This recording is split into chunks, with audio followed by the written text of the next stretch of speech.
The most persistent question I keep entertaining coming from people in direct employment is usually this: Mr. Ogwang, what things do I create in the span of employment that automatically belong to my employer?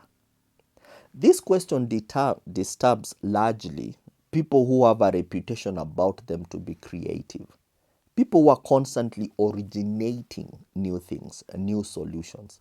People who are constantly inventing. This is the present marketplace phenomenon that I wish to bring to your attention. There are two people who are constantly seeking each other out. Call it what you want. Call it headhunting, call it corporate scouting. It really doesn't matter. People with the resources will constantly seek out people with ideas. People with ideas will constantly seek out people with resources. The reason being, an idea becomes the store of value. Nothing stores economic value like an idea.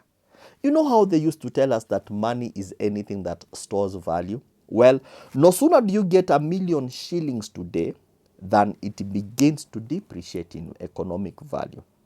But ideas don't depreciate in economic value. Ideas, on the contrary, appreciate in economic value.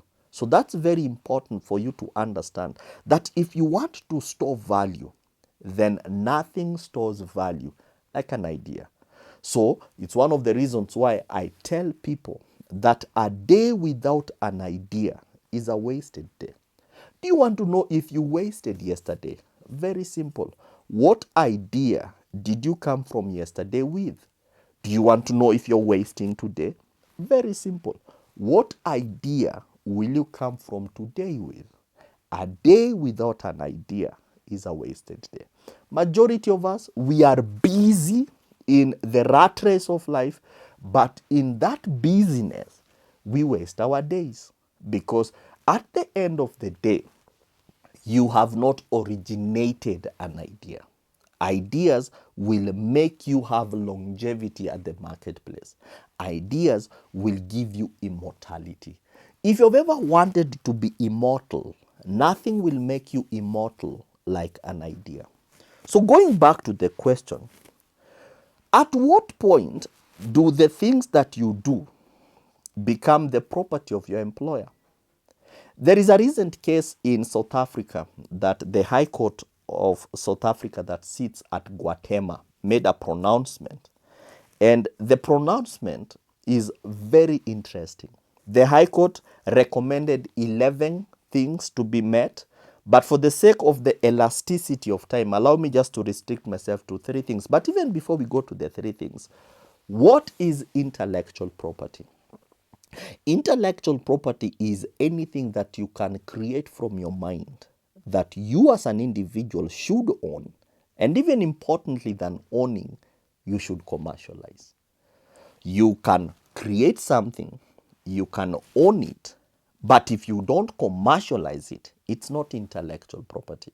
It only becomes intellectual property at the point you have commercialized it, at the point a market has emerged from it, at the point products have emerged from it. So let's go back to the Guatemala case.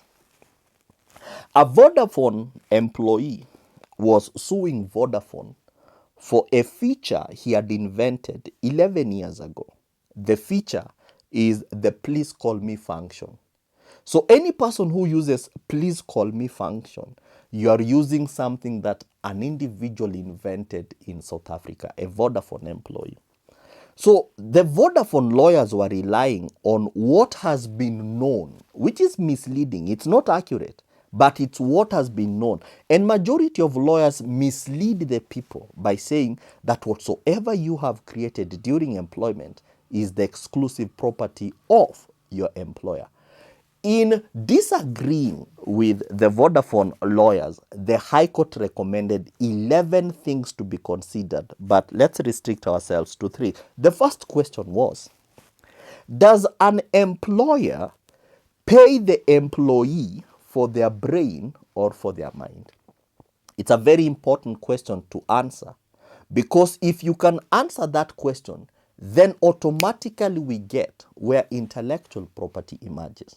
So if we look at your job description, if we look at your terms of reference, are they anything novel, or are they things that are just generic, obvious? So whatsoever you do that is obvious automatically belongs to your employer. The things that you do that are generic, then that becomes entirely yours, because the employer does not engage you, particularly at the junior level, mid level, senior level, or even at the board. We can distinguish, I'm engaged for such and such. When an individual is engaged for novel activities, then even their reward matrix is also novel. And that is why in organizations, CEOs are rewarded by stock, because whatsoever you're doing affects the aspect of this company, and you should own a percentage of that company. So that becomes novel. But when you are engaged for pecuniary reward, then that engagement is basic. So the question is, does an employer engage an employee for their brain or for their mind? If you're engaged for your brain, then whatsoever you create belongs to your employer. Whatsoever you create from your mind becomes your property. The second question is this.